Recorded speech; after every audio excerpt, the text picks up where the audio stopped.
Fala, vestibulantes de todo o Brasil. Aqui é o professor Jurubeba. O papito da história. Vamos resolver aqui uma questão do Enem 2022, 2020. Olha a minha vida, olha. Primeira aplicação. Essa questão vai exigir o que de você? Vai exigir, vestibulando, a competência, olhe, a competência 3. E a competência 3 exige o que do vestibulando? Que ele possa compreender a produção e o papel histórico das instituições sociais, políticas e econômicas, associando-os aos diferentes grupos, conflitos e movimentos sociais. É uma questão que vai exigir isso aqui de você, vestibulando, olha. A habilidade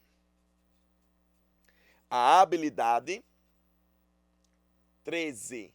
E a habilidade 13 fala sobre o quê? Que você tem que analisar a atuação dos movimentos sociais que contribuíram para mudanças ou rupturas em processo de disputa pelo poder. Ou seja, nós vamos aqui trabalhar uma questão, resumindo a história, sobre movimentos sociais. Resumindo, aí, movimentos sociais. Qual é o conteúdo dessa questão? Tá bem escancarado. É uma questão sobre, aqui minha vida, sobre Revolução Francesa. E a Revolução Francesa foi um dos maiores movimentos sociais que já existiam na história mundial. Não é à toa, vestibulando, que a Revolução Francesa ela divide a idade moderna da idade contemporânea. Ela estourou no século XVIII, em 1789. É, inclusive, até hoje, a data mais importante lá da França. E aí, vestibulando, vale a pena o quê? Vale a pena a gente aqui pegar e estar fazendo uma análise das causas dessa revolução, para você dar uma relembradinha. Então, olha, quais são as causas que levaram a população da França a estourar uma revolução? Olá, anota, ó. Causas. Vai ter a crise econômica, que a França vai estar passando. Essa crise econômica era justamente porque a França gastava muito dinheiro com guerras e, para piorar a situação, ela perdia essas guerras. Além disso, vestibulando, temos mais o quê? Temos a situação nessa época que a França, a população estava passando pela situação de miséria. Então, anote. Anote. Então, miséria das camadas populares. Então, eu tinha miséria das camadas populares. Além disso, vestibulando, eu tinha o quê? Eu tinha os altos impostos cobrados justamente a essa população. Aí, donzelos, eu trago aqui, ó, a questão de quê? Do privilégio nessa época. Então, privilégio do clero e da nobreza. Que privilégio, Jurubeba? Privilégio de nunca o clero e a nobreza terem pagado impostos. Só e somente só quem pagava impostos lá na França era o terceiro estado. A gente para todo, para. Por que a gente vai parar? Porque nós vamos analisar como é que estava organizada a sociedade francesa nesse período. Então, a sociedade francesa, vestibulando, dividia-se em 3 estados. Aqui no topo da pirâmide estava o primeiro estado, que representava quem? O clero. Quem é o clero, vestibulando? A Igreja Católica. Aqui estava quem? O segundo estado, que representava quem? Os nobres. E aqui, vestibulando, a base de tudo, estava o terceiro estado. Esse terceiro estado, vestibulando, era representado pela burguesia, pela burguesia, era representado pelos camponeses, que era a burguesia e os camponeses, a grande maior parte da população francesa. Para vocês terem noção, eles correspondiam a 97% da população. O segundo estado a 2% e o primeiro estado a 1%. Então, vestibulando, somente quem pagava impostos lá na França era o terceiro estado. Então eles se revoltam e quando começa a Revolução Francesa, esses líderes se inspiram no movimento que vai acontecer no século XVIII. Eles se inspiram, vestibulando, no iluminismo. E o iluminismo, ele possuía duas características. Então, não se esqueça que foi o iluminismo, foi um movimento filosófico, intelectual, que aconteceu lá na Europa, no século XVIII, e que tinha como objetivo combater o antigo regime. O que é o antigo regime? O absolutismo. E aí os iluministas, eles tinham praticamente duas características. Quais eram as duas características? Eles defendiam as ideias de liberdade, e eles defendiam a ideia de igualdade, entre todos perante a lei. E aí, pessoal, essa liberdade é o quê? Essa liberdade? Liberdade política é o que eles defendiam. Liberdade política. Liberdade econômica. O que é política? As pessoas serem livres para escolher seu governante. Eles defendiam liberdade econômica, ou seja, não pagar impostos ao rei.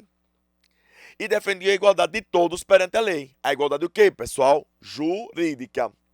E aí, vestibulandos, a gente, depois de fazer esse apanhado, ó que bonito, e gostou minha vida? Deixa um joinha aí pro Papito. Faz aí, gostei, Papito, você arrasou, que o Papito vai lhe responder, pode ter certeza. E aí, vestibulantes, agora a gente vai o quê? Ler o enunciado, depois de eu ter feito o quê? Um breve resumo sobre a Revolução Francesa. Então, olha, esse documento, elaborado no contexto da Revolução Francesa, reflete uma profunda mudança. Ó, pessoal, mudança social. Eita! Minha vida, quando eu coloco aqui a competência e habilidade, é para você ter noção que a questão está intrinsecamente ligada às competências e habilidades do Enem. Ó, escute. Eu vou ler de novo para você a habilidade. Ó. O que foi a habilidade 13? É analisar a atuação dos movimentos sociais que contribuíram para mudanças ou rupturas em processo de disputa pelo poder. A Revolução Francesa vai estar ligada a essa disputa.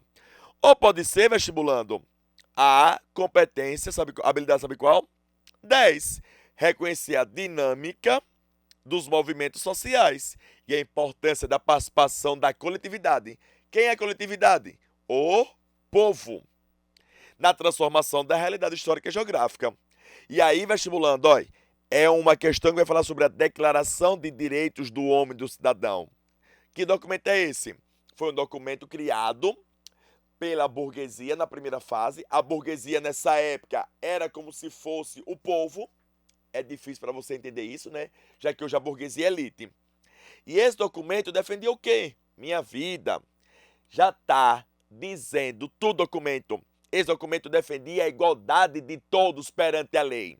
Só que na prática não foi bem assim, tá bom? Então venha. Os representantes do povo francês, tendo em vista que a ignorância, o esquecimento ou desprezo dos direitos do homem são as únicas causas dos males públicos e da corrupção dos governos, resolveram declarar solenemente os direitos naturais. Jurubeba, o que é isso, direitos naturais? Direitos naturais, vestibulando, foi um cara, que ele é do iluminismo, chamado John Locke. E John Locke, ele defendeu o que chama-se de direitos naturais. O que seriam esses direitos naturais? Que todos os homens, quando nascem, têm 3 direitos naturais: direito à vida, à propriedade e à liberdade. E que esses direitos são inalienáveis e sagrados do homem, a fim de que esta declaração sempre presente em todos os membros do corpo social, corpo social, tem todo mundo desfrutar desse documento, lhes lembre permanentemente seus direitos e deveres, a fim de que as reivindicações dos cidadãos, fundadas em princípios simples e incontestáveis, se dirijam sempre à conservação da Constituição e à felicidade geral. Pois bem, então, olha, esse documento reflete uma profunda mudança social ao estabelecer manutenção das terras comunais. Está de brincadeira, letra A? Está de brincadeira, letra A? Terras comunais é de idade média. De idade média. Está de brincadeira. B, supressão. O que é supressão? Fim do poder constituinte. Não, fim não do poder constituinte. Ele vai defender justamente o poder baseado na Constituição, na preservação, conservação da Constituição. Então o verbo está errado, supressão. C, falência da sociedade burguesa. Falência. A Revolução Francesa é justamente feita pela burguesia e para a burguesia, que na época era o povo. Então a palavra falência está errado. Paridade. O que é paridade? Igualdade do tratamento jurídico. É exatamente o que Papito explicou. Esse documento defende a igualdade de todos perante a lei. A letra correta é a letra D, Papito. A abolição dos partidos políticos, a letra E tá horrível. Então a letra correta é a letra D de dado. Minha vida, que você tenha aprendido. Se aprendeu, deixa um joinha, que o Papito vai agradecer. Aquele abraço.